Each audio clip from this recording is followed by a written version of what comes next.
P4 కార్యక్రమంతో పేదకు పేదరికం నుండి విముక్తిని కలిగించి బంగారు కుటుంబంగా తీర్చిదిద్దే చంద్రబాబు ప్రణాళిక అహో అద్భుతం మహాద్భుతం.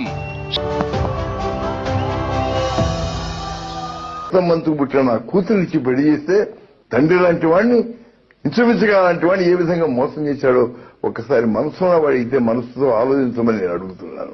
వాళ్ళలో మానవత్వం ఏమైనా ఉంటుందేమో అని పరీక్షించాను. నేను మానవులం కాదు, మేము పశువులం, నమ్మిన వాళ్ళకు ద్రోహం చేస్తాం, నమ్మిన వాళ్ళ గొంతు తీస్తామని చెప్పి ఈనాడు నిరూపించుకున్న ఘాతకుడు వాడు.